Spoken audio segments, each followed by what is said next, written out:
Praise the Lord. இன்றைய ஜீவாப்பம் மத்தேயு 27ஆம் அதிகாரம் 32ஆம் வசனம். போகையில் சிரேனே ஊரானாகிய சீமோன் எனப்பட்ட ஒரு மனுஷனை அவர்கள் கண்டு அவருடைய சிலுவையை சுமக்கும்படி அவனை பலவந்தம் பண்ணினார்கள். அல்லேலூயா. பாருங்க, யார் இந்த சிரேனே ஊரானாகிய சீமோன்? இவனை பற்றி ஒன்று நம்ம பார்ப்போமா?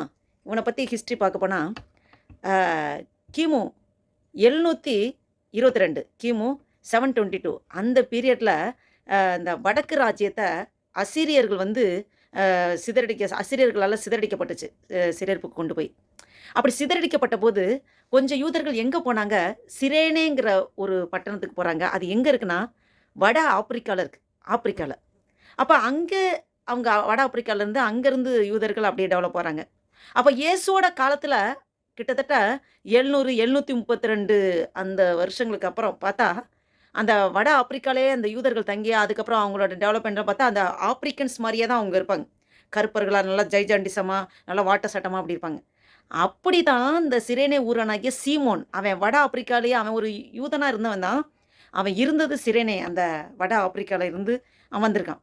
இப்போ இயேசுவோட சிலுவை, இயேசு சிலுவை தூக்கிட்டு போகிறாரு. பயங்கர வேதனை, சரீரத்தில் பயங்கரமாக எல்லாம் அடிப்பட்டு நொறுக்கப்பட்டு அந்த சிலுவை சுமக்க முடியல. அப்போ இந்த ரோம போர் சேவகர்கள் சுற்றி முற்றி பார்க்குறாங்க அந்த கூட்டத்தில். இந்த சிலுவை யாரை சுமக்க வைக்கலாம் பார்க்கும்போது அங்கே இருந்ததிலே வாட்ட சாட்டமாக நல்லா ஜைஜாண்டிக் ஃபிகராக இருந்தது யாருன்னா இந்த சிரேனே ஊரானாகிய சீமோன். அப்போ சீமோனை இந்த சிலுவையை தூக்க சொல்லி பலவந்தம் பண்ணுறாங்க. அப்போ அவனுக்கு ஒரு 2 பேர்த்து மேலே எரிச்சல் வருது. ஒன்று ரோம போர் சேவகர் மேலே எரிச்சல், இன்னொன்று யார் இந்த ஆளு, இந்த ஆளு தூக்க வேண்டிய சிலுவையை நம்ம தூக்குறோமேன்னு சொல்லி அவன் அந்த நோக்கத்தில் தான் பார்த்துருப்பான். யார் இந்த ஆளுனா இயேசு அப்படி நினச்சிருப்பான். அப்போ இயேசு கிறிஸ்துவ நினச்சி தான் ஒரு சலிப்போட தான் அவன் தூக்குறான். ஆனால் அந்த சிலுவையை சுமந்துட்டு கொல்கதா மலை வரைக்கும் போகும்போது வர வழியிலலாம் அவன் நிறைய விஷயங்கள் கேள்விப்படுறான். இந்த இயேசு அவர் எந்த பாவமும் பண்ணாதவர், அவர் மேலே பொறாமை எரிச்சல்னால தான் இந்த போர் சேவர்கள் இந்த ரோமர்கள் வந்து சிலுவையில் அறையிறதுக்கு இது கொண்டு போகிறாங்க. இந்த மாதிரி நிறையா நியூஸ்லாம் அவன் காதில் விழுவுது, அவன் கேள்விப்படுறான். அப்போ இந்த இயேசு கிறிஸ்து அப்போ நல்லவரா, இவரோ இது தப்பு பண்ணாத ஒரு நல்லவரை இப்படி ஒரு இது பண்ணுறாங்களே அப்படின்னு சொல்லி அவனுக்கு இயேசு கிறிஸ்து மேலே ஒரு அவனுக்கே அறியாத ஒரு இனம் புரியாத அன்பு வருது. இன்னும் அவரை சிலுவையில் அரைஞ்சிடறாங்க. அவர் 7 வார்த்தை சிலுவையில் பேசுகிறாரு. அதுக்கப்புறம் சிலுவையில் அவர் மறிச்சதுக்கப்புறம் நடக்கிற காரியங்கள்லாம் பார்க்குறாரு. அவர் இருதயம் தொடப்படுது. அவர் ரட்சிக்கப்படுறாரு. அந்த சிரேனே ஊரானாகிய சீமோன். அப்படியாக அவனோட ஹிஸ்ட்ரி இன்னும் அவனை பற்றி உள்ள ஹிஸ்ட்ரியில் பார்க்க போனால் அவன் சிரேனே ஊருக்கு போய் ஏசப்பாவை ஏற்றுக்கொண்டு அநேகருக்கு அங்கே போய் ஏசப்பா நாமத்தை அறிவிக்கிறதா பார்க்குறோம். அவங்க குடும்பம் ரட்சிக்கப்படுது. குடும்பம் இயேசு கிறிஸ்துவை ஏற்றுக்கொள்கிறாங்க. அப்போ நிறையா அவனுக்கு வந்து அந்த யூதர்கள்னாலேயே எதிர்ப்பு வந்து கடைசியில் அவன் ரத்த சாட்சியாக அவன் மறிக்கிறான் அப்படிங்கிறது ஹிஸ்ட்ரி. ஏன் இதை சொல்கிறேன்னா, இந்த சிரேனே ஊரானாகிய சீமோனை பற்றி நான் அறிஞ்சு கொண்ட அதை உங்களுக்கு சொல்லணுங்கிற தாகம்தான். பாருங்க, இந்த சிரேனே ஊரானாகிய சீமோன் அப்போ அவனை வந்து சிலுவையை சுமக்க சொல்லி போர் சேவர்கள் பலவந்தம் பண்ணுறாங்க. அப்போ அவன் அறியாமையில் இருக்கனால தான் அவன் ஒரு சலிப்போடு தான் அந்த சிலுவை சுமந்திருப்பான். அது போக போக தான் ஆண்டோட அன்பை அவன் வந்து ருசிக்க ஆரம்பித்தான். ஆண்டரை பற்றி நிறையா கேள்விப்பட ஆரம்பிச்சும் போது அவனுக்கு அன்பு வருது. பாருங்கள், இதன் மூலமாக ஆவியானவர் உங்களோடும் என்னோடு என்ன பேசுகிறார் என்றால், அந்த சிலுவை சுமக்கிற பாக்கியம் அந்த சிரேனே ஊரானாகிய சீமோனுக்கு கிடச்சிருக்கு இல்லையா? பாருங்கள் எவ்வளோ பெரிய பாக்கியம். ஆண்டவர் சிலுவையை சுமக்கிறார். உலக மனிதர்கள் எல்லாருடைய பாவங்களையும் அவர் சுமக்கிறார். இன்னும் அந்த பாடுகள் வேதனைகளோட அந்த சிலுவையை, பாரமான சிலுவையை சுமக்கும்போது அவரால் முடியாத போது அந்த சுமையை சுமக்கிறதுக்கு அந்த சிரேனே ஊரானாகிய சீமோன் அந்த நேரத்தில் அவனுக்கு ஒரு வாய்ப்பு கிடச்சிருக்கு. இந்த நேரத்தில் இந்த வீடியோவை கேட்டுக்கொண்டிருக்க உங்களோடும் என்னோடும் ஆவியானவர் பேசுகிறது என்னவென்றால், வருத்தப்பட்டு பாரம் சுமக்கிறீர்களே, நீங்கள் எல்லோரும் என்னிடத்தில் வாருங்கள், நான் இளைப்பாறுதலை தருவேன். உங்கள் சுமையை என்கிட்ட இறக்கி வைங்க, என்னோட சுமையை நீங்கள் சுமந்துக்குங்க, என் சுமை லெவுவாக இருக்கும், அது மிருதுவாக இருக்கும் அப்படின்னு சொல்லி ஆண்டவர் சொல்கிறார். அவரோட சுமையை நாமும் சுமக்க வேண்டும் என்று ஆண்டவர் இவ்வேளையில் உங்களோடும் என்னோடும் ஆண்டவர் எதிர்பார்க்கிறார், பேசிக்கொண்டிருக்கிறார். அந்த சிரேனே ஊரானாகிய சீமோன் ஆண்டவர் சிலுவையை சுமக்கிறார். அந்த சிலுவை சுமப்பதற்கு அவன் ஏற்றுக்கொண்டு சுமக்கிறான். இவ்வேளையில் நாம் ஒவ்வொருவரும் ஆண்டவருடைய சீசர்களாக இருக்கிறோம். என்னை பின்பற்றி வர விரும்பினால் அவன் தன்னைத்தானே வெறுத்து அனுதினமும் தனக்குரிய சிலுவை எடுத்துக்கொண்டு என்னை பின்பற்றி வர கடவன் என்று வேதத்தில் சொல்லப்பட்டிருக்கிறது. நாமும் சிலுவை சுமக்க வேண்டும். நமக்குன்னு கொடுக்கப்பட்ட சிலுவையை சுமக்க வேண்டும். அதற்கு முதலில் நம்மை நாமே வெறுக்க வேண்டும். நம் சுயம் சாம்பலாய் மாற வேண்டும். நம் சுயம் முதல்ல சாம்பலாய் மாறணும். நம்மளே வேற யாராவது ஏதாவது சொன்னா நமக்கு இமோஷனல் ஆகுது. ஐயோ! நான் அப்படி இல்ல. என்ன பத்தி இப்படி சொல்லிட்டாங்க அப்படின்னு வேகம் வருது. யார் என்ன வேணா சொல்லட்டும்.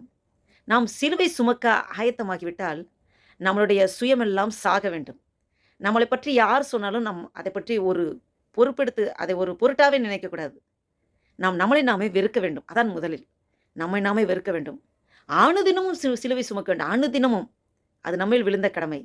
இயேசு கிறிஸ்துவோட அடிச்சுவடுகளை பின்பற்றி செல்லக்கூடிய சீசர்களாக நாம், நமக்குன்னு கொடுக்கப்பட்ட சிலுவையை சுமந்தாக வேண்டும். பாடுகளை சகிக்க வேண்டும். அவமானங்கள், நிந்தைகளை பொறுமையோடு நாம் சகிக்க வேண்டும். அதற்காக தான் ஆண்டவர் இயேசு கிறிஸ்து அவரே தன்னையே, தன்னுடைய வாழ்க்கையே நமக்காக மாதிரியாக வாழ்ந்து காண்பித்துவிட்டு, அவர் பரத்துக்கேறி இன்று உங்களோடும் என்னோடும் அவர் உலாவிக் கொண்டிருக்கிறார். அவர் தன்னைத்தானே ஜீவ பலியாக சிலுவையிலே ஒப்புக் கொடுத்தார், அர்ப்பணித்தார்.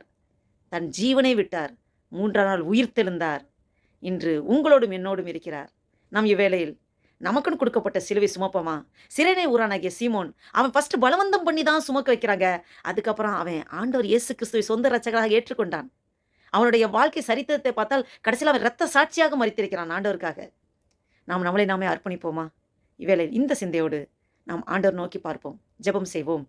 அல்லேலூயா. நன்றி தகப்பனே, நன்றியோடு துதிக்கிறோம் ஆண்டவரே, ஸ்தோத்திரிக்கிற ஆண்டவரே. இந்த வேத வசனத்தின் மூலம் ஆண்டவரே எங்களோடு நீர் பேசிக் கொண்டிருக்கிறேன். நன்றி அப்பா, நன்றி அப்பா. ஆண்டவரே அப்பா, இந்த பூமியிலே எங்களை ஆண்டவரே உருவாக்கினதுக்கு அப்பா ஆண்டவரே ஒரு நோக்கம் உண்டு, ஒரு முகாந்திரம் உண்டு. ஆண்டவரே எங்களை தேடி வந்த தேவனே, ஆண்டவரே அப்பா நீர் ஜீவனுள்ள தேவன் என்பதை அறிந்து கொள்ள எங்கள் கண்களை திறந்திரே, எங்கள் இருதயத்தை திறந்திர ஆண்டவரே. அப்பா, மனுக்குலத்தின் எல்லாருடைய பாவங்களுக்காக உம்மையே ஜீவ பலியாக ஒப்பு கொடுத்தீரே ஆண்டவரே. நிலத்தை உழுவது போல உம்முடைய சரீரம் உளப்பட்டதே ஆண்டவரே. உம்முடைய சரீரம் பிற்கப்பட்டதே. 39 அடிகள் வாரினாலே முதுகலை வாங்கினீரே. ஒவ்வொரு அடி சாட்டை அடிகளும் அந்த எட்ஜ் ஏரியாவில் ஆண்டவரே ஹூக்கு மாதிரி ஆண்டவரே கொக்கி மாதிரி உள்ள அமைப்போட ஒரு அடி அடித்து இழுக்கும்போது 1/2 கிலோ சதை பிச்சுக்கிட்டு போகிறபடி ஆண்டவரே உம்முடைய சரீரம் ஆண்டவரே உளப்பட்டதே ஆண்டவரே. அழகு சௌந்தரியம் இல்லாதவராய் காணப்பட்டீர் ஆண்டவரே. எங்களுக்காக ஆண்டவரே, மனுக்குலத்தின் எங்கள் ஒவ்வொருவருக்காக ஆண்டவரே உம்மையே ஜீவபலியாக அர்ப்பணித்தீரே ஆண்டவரே. உம்முடைய பாடுகளை நினைக்கிறோம் ஆண்டவரே. உம்முடைய ஆண்டவரே அப்பா நீர் பொறுமையாக அவமானத்தை சகித்தீரே, நிந்தைகளை சகித்தீரே ஆண்டவரே. பாரமான சிலுவையை சுமந்தீர் ஆண்டவரே.